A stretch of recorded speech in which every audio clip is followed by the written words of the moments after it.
What's going on, ladies and gentlemen? It's your boy Drazzy. Now, as you know, every once in a while, I get stuff sent to my DM. Some of them are interesting, some of them are not interesting, but today there's something very interesting. Watch this video, please.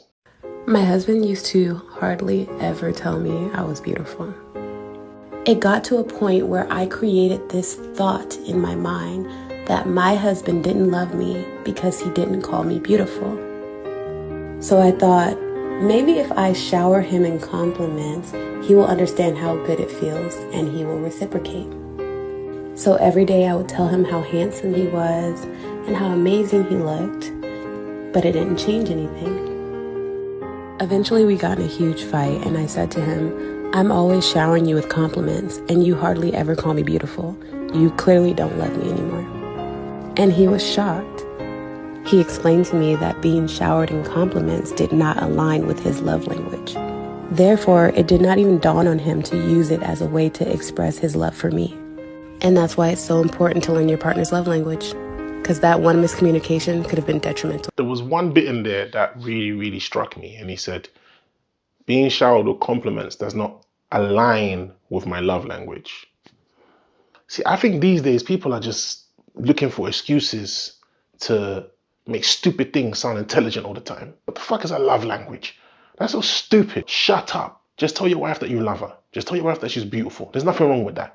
What the hell is this love language nonsense where you can't tell your wife you love her? She's showering you with all these compliments, telling you're handsome. You're meant to tell her she's beautiful. How else did you even get married in the first place? Because if I'm not mistaken, the video said my husband, isn't she right? So that's his wife. How did you get married to that woman if you never told her she's beautiful, told her you loved her? You must have did it at the beginning, and at some point you got comfortable and thought, F it, I'm not going to do it anymore. That's basically what's going on here. It's not like the woman is dying for some form of attention, and this person is starving her of that attention. So now she's losing track of who she is. That's not what, well, me as a father, you're not going to make my daughter feel loved, secure, appreciated. I tell my daughter to leave you. I don't care if she's a divorcee. She'll find another husband who loves and appreciates her, and another son-in-law that I respect, because I wouldn't respect that person. I don't know what man respects that person.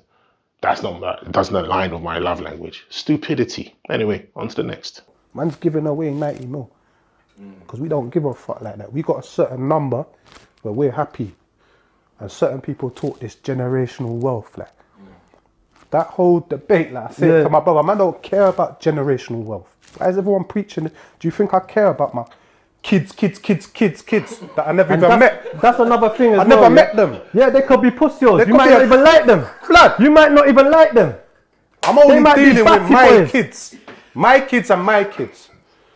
Yeah, cool. Yeah. Cool, sorry. I know what times we're living in. You know what I'm saying? But what I'm getting to is, me personally, it's an opinion thing, innit? But I care about my direct kids and their kids.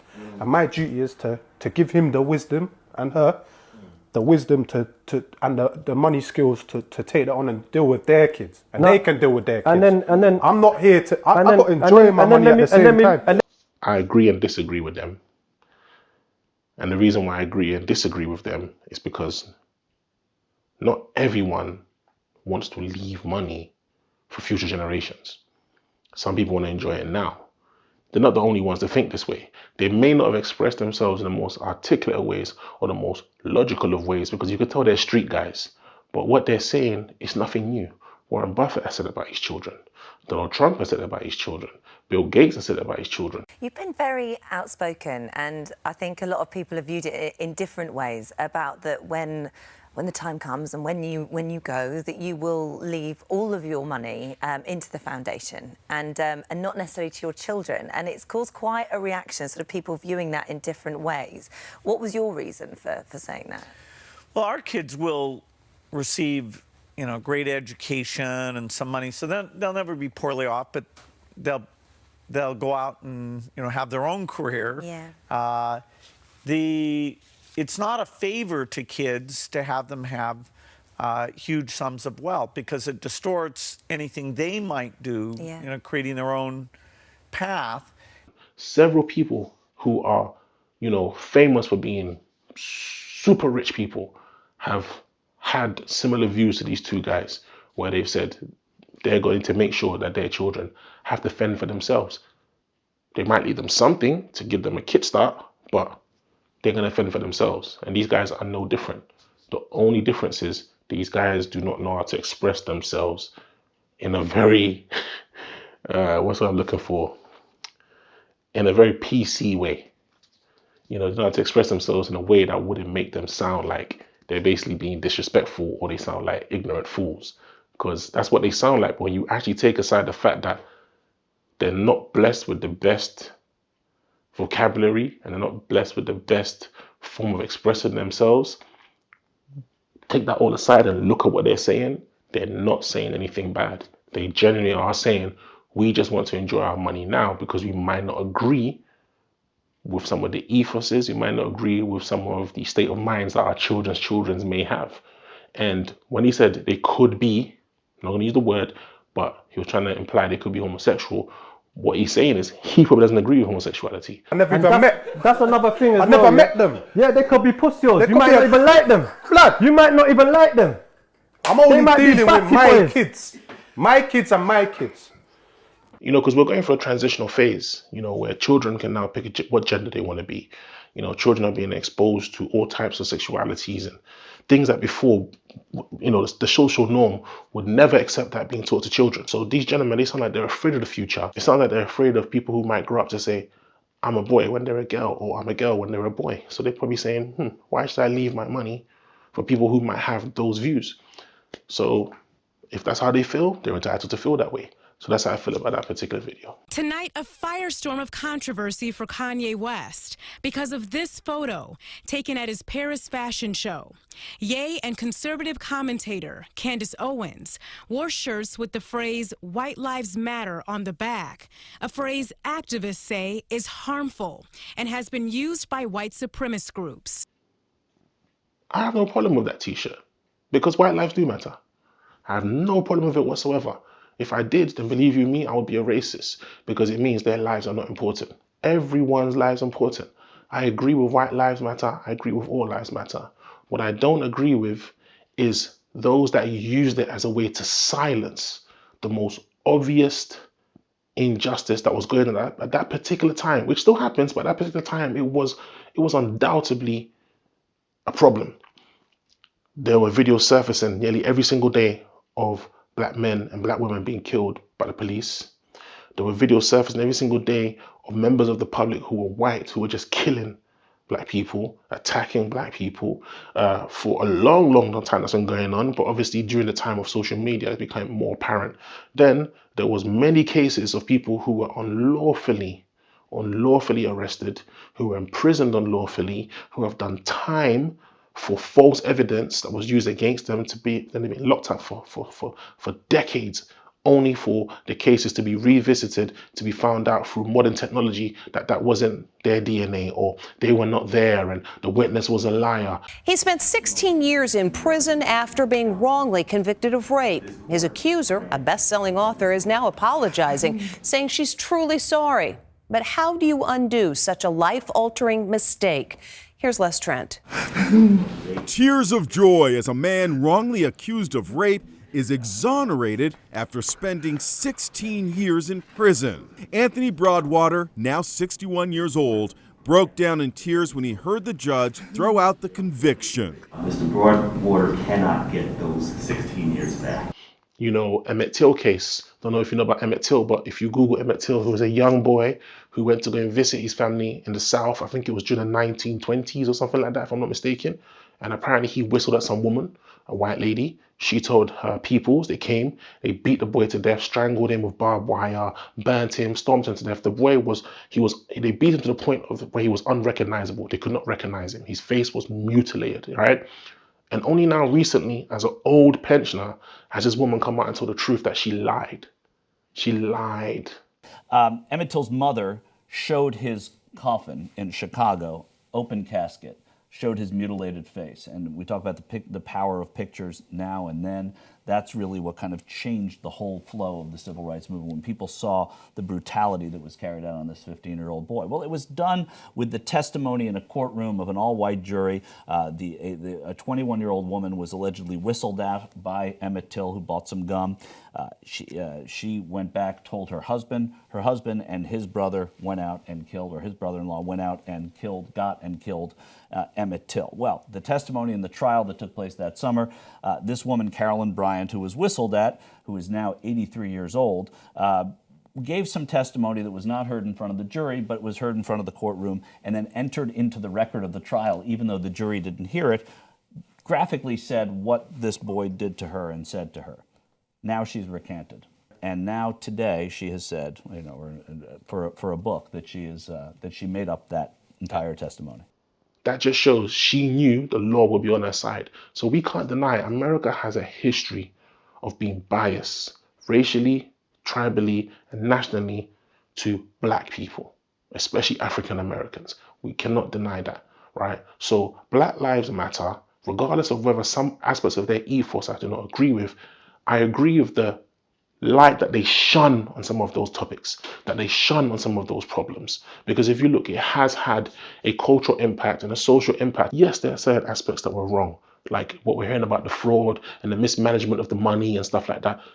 I don't know much about those cases, but it does sound a bit dodgy, and that will be looked into. But in terms of what they stood for and the message they wanted to get across at that time, it was to do with black people. Now, those who felt intimidated by that said all lives matter. No one disagrees with that. All lives do matter. But let's just focus on the situation that's at hand right now. Then people say, oh, white people get killed by the police too. Yes, they do. But not at the same alarming numbers. Do you know what I'm trying to say? So yes, all lives matter, white lives matter. So I'm not actually pissed off of Kanye wearing that t-shirt, because it's a fact. He's making a factual statement. As I said when I ran for president, no one should be in jail just for using or possessing marijuana. It's already legal in many states, and criminal records for marijuana possession have led to needless barriers to employment, to housing, to educational opportunities. And that's before you address the racial disparities around who suffers the consequences. While white and black and brown people use marijuana at similar rates, black and brown people are arrested, prosecuted, and convicted at disproportionately higher rates. So today, I'm taking 3 steps to end this failed approach. First, I'm announcing a pardon for all prior federal offenses for the simple possession of marijuana. There are thousands of people who are convicted for marijuana possession who may be denied employment, housing, or educational opportunities as a result of that conviction. My pardon will remove this burden on them. Second, I'm calling on all governors to do the same for state marijuana possession offenses. Third, the federal government currently classifies marijuana as a Schedule I substance, the same as heroin and LSD, and more serious than fentanyl. It makes no sense.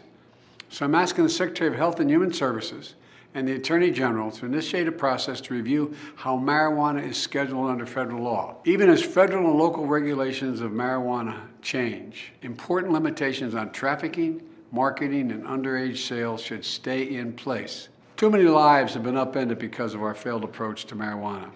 It's time that we right these wrongs. You know what's so funny? When I see that video of the American president pardoning all those with criminal records due to possession of marijuana, it reminds me of the time when alcohol was illegal in America. I think it was the 1920s, and normal people who wouldn't have been gangsters had that not have happened saw an opportunity, started selling alcohol illegally. And also, as you know, in the underworld, when people see money, violence gets involved because they want more, and other people stand in their way. Or certain times they might just be people who don't even want no violence, but someone tries to rob their cargo and they've got to man up and defend themselves. And then what happens? It becomes eye for an eye, tooth for a tooth, and it just becomes a bloody warpath, right?